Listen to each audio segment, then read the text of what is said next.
The door did not knock, it simply opened, because on this colony, doors belonging to humans were never truly ours to control. I was folding a small shirt when the overseer stepped into my home.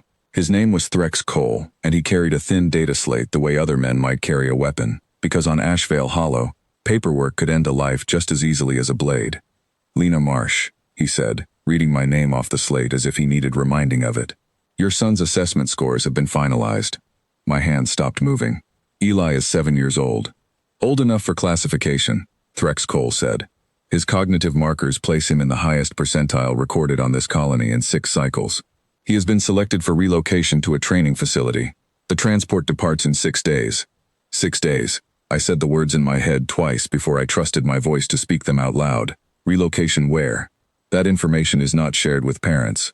He said parents the way someone might say pets. You should feel pride. Few humans are chosen for anything beyond labor. I did not feel pride. I felt the old training returning to me, cold and quiet, the same training that had once kept me alive through nights far worse than this one. I kept my shoulders low and my eyes down, because that was the version of me Threx Cole expected, and expectation is the easiest thing in the world to use against someone. "May I write him a letter?" I asked, in case he is frightened on the journey. Threx Cole studied me the way a man studies an insect that has stopped moving. "Sentiment," he said, almost amused. "Very well. You may send one message through the colony relay. It will be reviewed before transmission." He left without another word, and the door sealed itself behind him, with a sound like a held breath finally released. I looked at Eli, asleep in the next room, one hand curled around the edge of his blanket the same way he used to curl his fingers around mine when he was smaller. He did not know what waited for him in 6 days. He did not know his mother had once flown ships that the people who ruled this world still had nightmares about. He did not know his father was not dead. That was the lie I had built our whole life around, because a living legend is a target, and a dead one is safe to forget. When Ashvale fell, the official record listed Daniel Cross as killed in the final defense of the orbital line. I had signed that record myself. I had watched his ship vanish into the dark on the last transmission anyone on this world ever received from him, and I had chosen, in that moment, to let the galaxy believe a lie that would keep our son alive. For 3 years I had been nothing but a registrar. I filed sanitation reports. I bowed my head at checkpoints. I taught myself to flinch at the right moments and smile at the wrong ones, because that was what softness looked like, and softness was what kept us both breathing. But there is a difference between being soft and choosing to appear soft, and only one person besides me still remembered which one I actually was. I sat down at the relay terminal that night and opened the one message window the overseer had granted me. On the screen, it looked like nothing more than a mother's letter to a distant relative, words about weather and food rations and a boy who missed his father. Buried inside that ordinary message was a code that had not been used since before the surrender. A code I had sworn never to touch again unless there was nothing left to lose. There was nothing left to lose now. I typed 4 words inside the hidden layer of the message. "They are taking my son." I did not sign it. I did not need to. Only one person in the galaxy would recognize the shape of that signal, the rhythm of it, the small, deliberate pause between the second and third word that had once been our private joke about how slow the old relay systems used to run. If he was alive, and I believed with everything left in me that he was, he would know exactly who had sent it and exactly what it meant. I sent the message and shut down the terminal before I could talk myself out of it. The next morning, the colony felt the same as it always did. Gray towers under a pale sky, patrol drones humming overhead in lazy circles, humans moving quickly with their heads down because quick and quiet was how you survived under occupation. I walked Eli to the learning center the way I did every day, and every step felt like walking across glass, because I now carried a secret heavier than anything I had carried in 3 years of careful silence. "Mom," Eli said, tugging my sleeve, "why did that man come to our house last night?" "Children notice more than we want them to." "He was just checking records," I said. "Nothing to worry about." "You seem worried." I forced a small laugh, the kind meant to reassure rather than answer. "I always look like this in the morning." He did not fully believe me, but he was 7, and 7-year-olds trust their mothers even when their mothers are lying to protect them. I hated how easily the lie came out. I hated even more how necessary it was. That afternoon, an assistant overseer named Priya Nolan stopped me outside the registrar office. She was human, one of the few given administrative positions because she followed every Dominion rule without hesitation. Some humans said she had forgotten what she was. I never believed that. I think she remembered exactly what she was, and simply decided survival mattered more than pride. "You look pale," she said. "Is something wrong?" "Just tired," I said. "They are taking a lot of children this cycle," she said quietly, glancing at the patrol drone passing overhead. "More than usual. I heard the northern settlement lost 11 in one selection." My stomach tightened, but I kept my face still. "I heard the same." "If it were my child," Priya said, voice dropping lower, "I do not know what I would do." I wanted to tell her. I wanted to tell someone, anyone, that I was not simply a registrar who filed sanitation forms, that somewhere out in the dark a ship was turning toward us because of 4 words I had risked everything to send. But trust was a currency I could no longer afford to spend, not even on someone who seemed kind. "We do what we can," I said instead, and walked away before she could ask anything further. 3 days passed like that, each one heavier than the last. I went through the motions of an ordinary life while counting down a number in my head that never stopped shrinking. 6 days became 5, 5 became 3, and every night I checked the relay terminal for a response that never came. Silence can be the loudest thing in the world when you are waiting for someone to answer a call for help. On the 4th night, Eli woke crying from a dream he could not fully describe. "I saw a big light in the sky," he said, still half asleep, "and a ship that looked like ours, except it wasn't ours." I held him until his breathing slowed, telling myself it was only a child's imagination, reacting to the tension he could sense but not name. But some part of me, the part that had spent years reading flight patterns and instinct signals in the field, wondered if he was more his father's son than either of us fully understood. The 5th day brought a new complication. Threx Cole returned to my home, this time with a security escort, and something in his posture told me the ordinary fear I usually performed for him would not be enough. "There has been unusual relay activity traced to this district," he said, "a signal using outdated encryption protocols. Do you know anything about that?" My pulse spiked, but I had spent years training my face to hide exactly this kind of moment. "I only sent the letter you approved," I said. "I do not understand relay codes." He studied me the way predators study prey that has stopped moving, searching for the smallest twitch of guilt. I gave him nothing. Somewhere behind my calm expression, I was counting seconds, praying the ship I had called for was already closer than his suspicion. "If we discover you have violated protocol," he said, "the consequences will extend beyond your son's relocation." "I understand," I said, and meant it in a way he could not possibly interpret correctly. He left, but I knew he would be watching more closely now. The window I had left myself was closing faster than I wanted. That night, I finally allowed myself to remember, fully and without flinching, what I used to be before Ashvale fell. I had been a flight handler for the Vantage Line, one of only a handful trained to coordinate ships that could slip through Dominion detection grids using patterns most pilots considered impossible to fly. Daniel had been my partner in every sense of the word, in the cockpit and out of it, and together we had once turned back an assault that should have ended our world years earlier than it eventually did. When the final defense failed, we made a choice. He would take the last working carrier and vanish into deep space, keeping alive whatever resistance still had a chance of surviving. I would stay behind with our son, disappear into the ordinary crowd of defeated civilians and wait. We never knew if waiting would take 3 years or 30. We only knew that someone had to remain human enough, soft enough, invisible enough, to protect what mattered most, until the day either of us could act again. That day, I now believed, was almost here. On the 5th night, close to what should have been morning, the patrol drones outside my window changed their rhythm. Instead of slow, lazy circles, they moved fast, clustering toward the upper atmosphere in patterns I recognized instantly as alarm formations. I sat up in bed, heart hammering, and reached instinctively for Eli's door. He was already awake, standing at his window, watching the sky. "Mom," he whispered, "the stars are moving." I stepped beside him and looked up. High above the gray rooftops of Ashvale Hollow, a section of sky that should have been full of scattered starlight instead, held one long, steady line of light, growing brighter by the second. It was not a star, it was not a drone, it was something enormous, descending with the kind of controlled precision that only came from a pilot who had spent a lifetime mastering exactly this kind of entry. I knew that entry pattern. I had taught it to only one man in my entire life.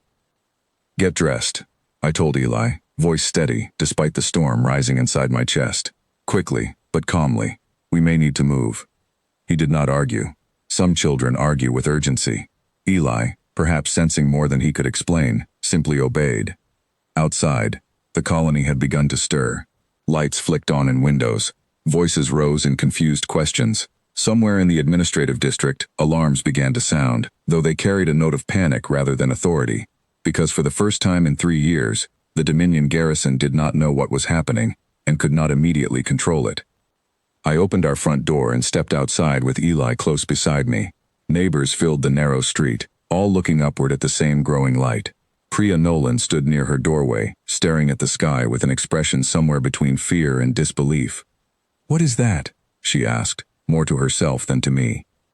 "I do not know," I lied gently, though my heart was pounding with something closer to hope than fear. The light resolved slowly into a shape as it descended through the clouds, a long, dark hull marked with lines I remembered from another lifetime, a design the Dominion's own historical archives listed under vessels believed destroyed. I had seen that hull 1,000 times before, in briefings, in dreams, in memories I had tried for 3 years not to let myself revisit too often. It was a Vantage-class carrier. It was not supposed to exist anymore. Yet there it was, sliding through the sky above Ashvale Hollow with a grace that made every patrol drone in its path look clumsy and small. Threx Cole appeared at the edge of the crowd, security escort trailing behind him, face pale in a way I had never seen on any Dominion officer. He looked at the ship, then at me, and something in his expression shifted from suspicion into a dawning, horrified understanding. "That signature," he said, voice thin. "That class was decommissioned, destroyed. The handler who piloted vessels of that design was listed as killed in action." I finished for him. "I know. I wrote the report myself." He turned to me fully now, and for the first time in 3 years, I did not lower my eyes. "You," he said. "Me," I agreed. The carrier settled into a wide clearing at the edge of the colony, engines lowering their pitch until the ground itself seemed to hum with restrained power. A ramp extended, slow and deliberate, and a figure stepped out into the pale morning light, tall, calm, wearing a uniform that had not been seen on this world in 3 years. Daniel. I had imagined this moment more times than I could count, and none of my imaginings had prepared me for how it would actually feel to see him again, alive, solid, real, walking toward us across the open ground, while an entire colony watched in stunned silence. Eli's hand tightened around mine. "Mom," he whispered, "is that?" "Yes," I said, voice breaking slightly despite every effort to keep it steady. "Yes, that is your father." Daniel did not run. He walked with the same measured calm he always carried, even in the middle of chaos, because panic had never once served him well, and he had learned long ago that calm authority moved people more effectively than urgency ever could. Behind him, more figures emerged from the carrier, some human, some allies from worlds I did not recognize, all moving with the quiet discipline of people who had trained together for exactly this kind of moment. Threx Cole straightened, trying to reclaim some measure of authority even as his security escort exchanged uncertain glances. "This is Dominion-administered territory," he said. "You are ordered to withdraw immediately." Daniel stopped a short distance away, gaze steady, voice calm.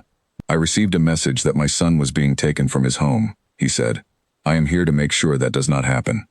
"You have no authority here," Threx Cole said, though his voice had lost most of its former weight. "I am not asking for authority," Daniel said. "I am asking you to reconsider very carefully what happens next." Above us, more shapes began to resolve out of the high atmosphere, smaller support vessels taking position around the larger carrier, enough presence to make it clear that the single ship on the ground was not in fact alone. Threx Cole looked up, then at his own remaining forces, and made the calculation every experienced officer eventually learns to make when the numbers no longer favor them. He lowered the data slate still clutched in his hand. "The relocation order," he said slowly, "can be reconsidered." "It already has been," Daniel said. "Cancel it, officially, on record." For a long moment, Threx Cole said nothing. Then, with visible reluctance, he tapped several commands into his slate, and somewhere in the administrative archive of Ashvale Hollow, the order to remove Eli Marsh from his home was formally withdrawn. It was not a full victory. The Dominion still held this world, still controlled its borders and its patrols and its endless quiet fear. But for one boy, on one morning, the machinery of an entire occupation had bent, just slightly, because someone had refused to let it take what mattered most. Daniel finally reached us, and for a moment none of us spoke. Words felt too small for 3 years of separation, 3 years of careful lies, 3 years of a mother pretending to be nothing more than soft and quiet and harmless while carrying a secret capable of shaking the sky itself. He knelt down to meet Eli at eye level. "You have grown," he said softly. Eli studied him with the careful seriousness only children seem able to manage in moments too big for adult composure. "Mom said you were gone," he said. "I had to be gone," Daniel said, "so that one day I could come back when it truly mattered." This was that day. Eli looked between his father and me, piecing together, in the quiet, logical way children sometimes surprise us with, the shape of a story that had been hidden from him his entire life. "You were both hiding something," he said. "Both of you." "Yes," I admitted. "We were hiding exactly enough to keep you safe until today." He considered that for a moment, then simply reached out and took both our hands, one in each of his small ones, as if that single gesture could hold an entire family back together after 3 years of forced distance. Around us, the colony watched in stunned silence as the truth settled over Ashvale Hollow, like the first light after a long night. The quiet woman who filed sanitation reports and lowered her eyes at checkpoints had, in fact, been something far greater than anyone assumed, and the ship that arrived to answer her call had proven, in a matter of minutes, that appearances built on assumption could collapse in an instant when the truth finally chose to reveal itself. Threx Cole stood at the edge of the crowd, silent, still holding the slate that now carried a cancelled order instead of a completed one. I did not gloat. I did not need to. The proof of what had happened stood plainly in front of everyone, more powerful than any words I could have offered. Priya Nolan approached slowly, eyes wide with something between disbelief and quiet admiration. "You were never just a registrar," she said. "No," I admitted, "but it was safer to let everyone believe I was." "What happens now?" she asked. I looked at Daniel, at Eli standing between us, at the carrier resting on the ground with its allies still positioned protectively above the colony. "Now," I said, "we make sure no one ever tries to take a child from this world again without understanding exactly who might come for them." The sky above Ashvale Hollow, for the first time in 3 years, no longer felt like a ceiling holding us down. It felt instead like a door that had finally been allowed to open, and through it walked not soldiers seeking conquest, but a father returning to protect the family he had never truly abandoned, and a mother who had spent every quiet, careful day of separation, proving that softness and strength were never truly opposites at all. They believed she was simply a human mother, gentle, obedient, harmless in every way that mattered to them. They never imagined that hidden inside that gentleness was a woman who had once commanded the sky itself, patiently waiting for the one moment when everything she had sacrificed would finally, completely, be worth it.